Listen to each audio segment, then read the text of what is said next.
Hello guys, and welcome to another video from Top Learners Online Academy. In this video we're going to talk about Duolingo English test.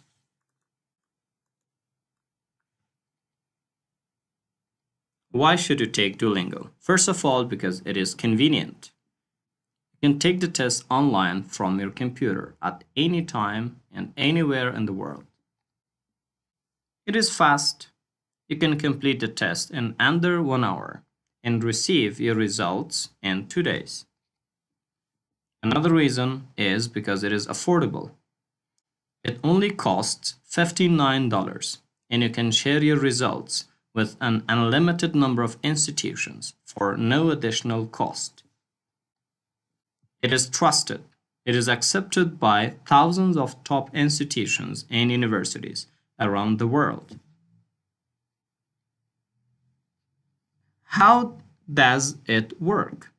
It uses artificial intelligence to offer a modern testing experience built on research.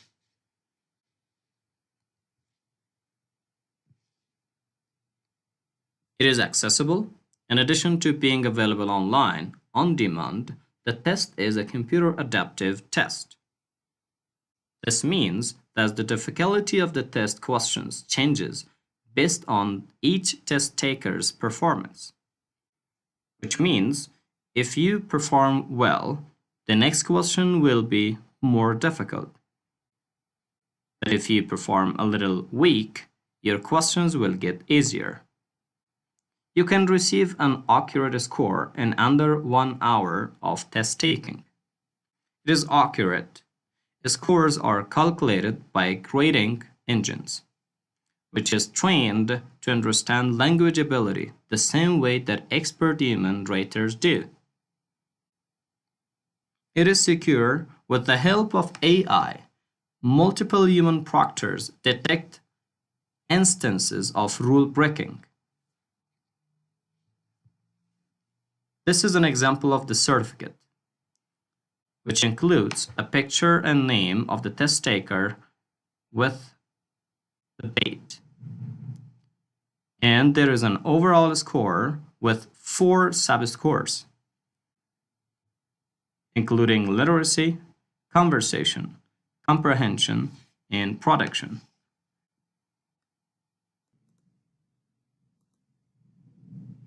How is the test structure?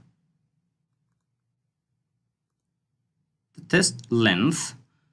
You will need about an hour of uninterrupted free time to take the Duolingo English test. It has only one section.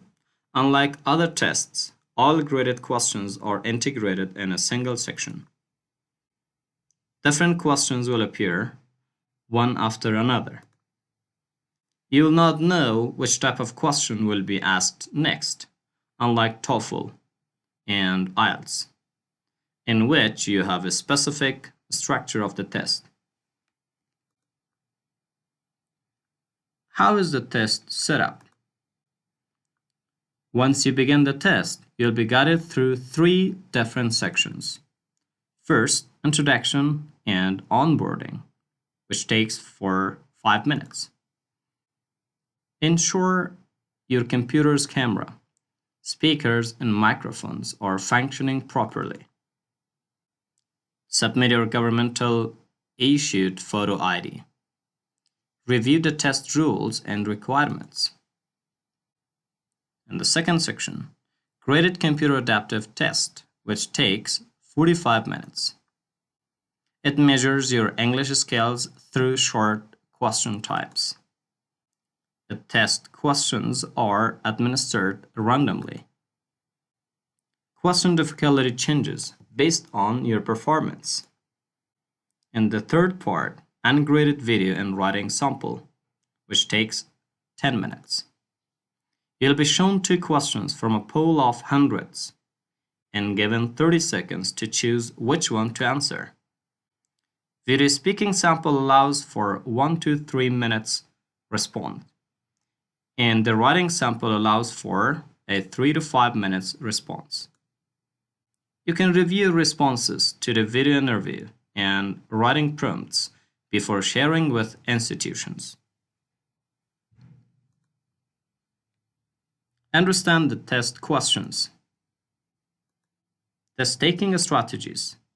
First of all, use all of the time that you have available to answer a question. You will not receive a better score for answering questions faster. If you can, give longer responses than required. For example, write more than words or speak longer than seconds. If you're using English effectively and your response is relevant to the question, a more developed answer could help you achieve a better score. You will not be penalized for mistakes until you click Next to submit your answer and move on the next item. So, take the time to make any corrections.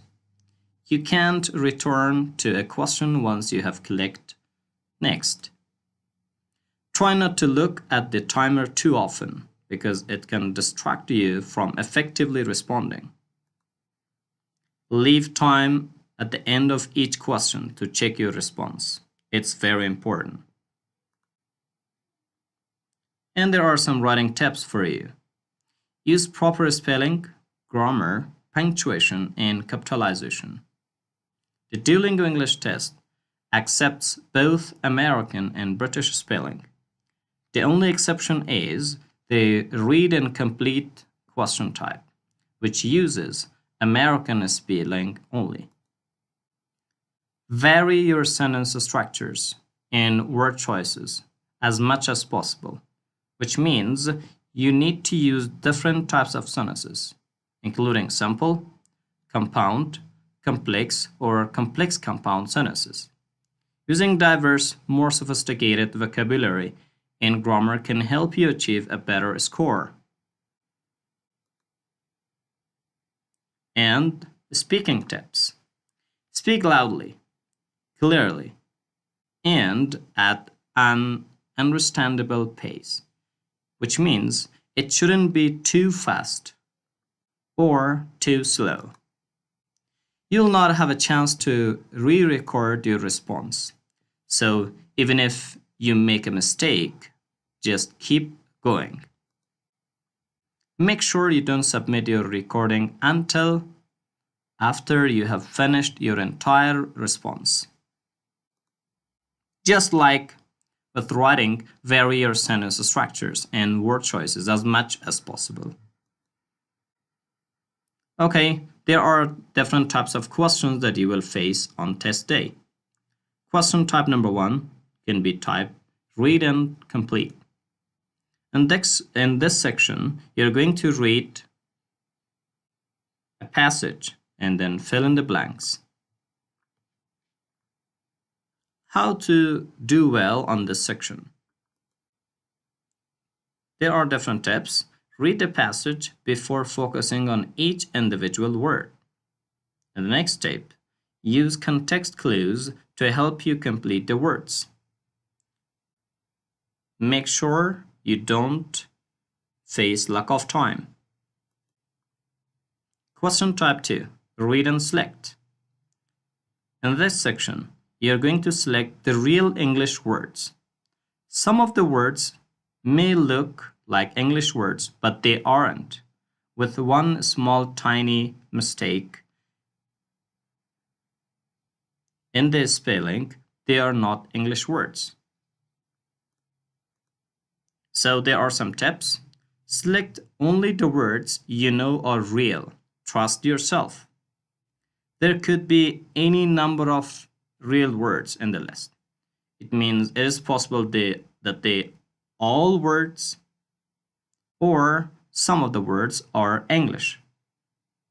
And tip number 3, read carefully. Some words look real, but have small differences from real English words. Question type 3, listen and select. In this section, you're going to listen to different words. So some of the words may not be English. So do not choose them or select them. There are different tips for that. Make sure to pay attention to each syllable of each word. Some fake words may have small differences from real ones. Select only the words you know are real. Double-check your selected words before clicking Next. Question type 4, Listen and Type. In this section, you're going to hear a sentence and type it. So you can play the audio as many times as possible. But be careful, you can play that 3 times and you have to complete the sentence. So type out what you hear first. Then check your response by replaying the statement and comparing it to what you wrote. As you can see in this section, it is written number of replays left 2. It means you can listen to the audio 2 more times. So first of all, type it after you listen or hear for the first time. And then you can find the mistakes in that and finally write the correct response. Question type 5, Read aloud. In this section, you're going to read a sentence. So the tips here is, practice speaking the statement once out loud before recording if you have time. Look at the punctuation in the statement to help you pace yourself briefly, pausing at each comma, for instance. Speak loudly at a natural pace and make sure to enunciate clearly. Question type 6. Write about the photo. Write 1 or more sentences that describe the image or picture. There are different tips. Try to go beyond simple labeling in describing the image in detail. The directions ask for 1 complete sentence, but try to write more than 1, as we mentioned earlier. Question type 7. Speak about the photo. In this section, you're going to see a picture and you need to talk about that photo for at least 30 seconds and maximum 1 minute and 30 seconds. So there are different tips for that. Try to describe the image as if to someone who can't see it. Speak at a natural pace and enunciate clearly. Don't panic if you stumble on a word or phrase. Just recover and keep going. Question type 8. Read, then write. In this section, you're going to read a statement and question, then you write about it. So the tips for this kind of question: use all the time you have to make sure your response is the best it can be. Write as much as you can, as long as you are using English effectively and it is relevant to the topic. Use writing best practices to help you develop your response. See general tips at the beginning of this section. So the best option here is using different varieties of vocabulary and different structures for your sentences. Question type 9. Read, then speak. In this question, you're going to prepare to speak for at least 30 seconds about the question below. So there might be different questions. Describe your favorite subject in school. So you're going to read the questions and start talking about it. There are tips for this kind of question too. Speak naturally and clearly and use varied words in structures. Make sure you have answered all of the components to the question, one by one. And question type 10, listen, then speak. In this section, you're going to speak about something that you hear. You listen to a question and then speak about that. The tips for answering these kind of questions are: first of all, speak naturally and clearly and use varied words and sentence structures. Make sure you have a clear understanding of the prompt before you start to record. You can replay it up to 2 times, 3 plays total. Thank you very much for watching this video. For watching more videos about English tests, you can subscribe to our channel and share it with your friends.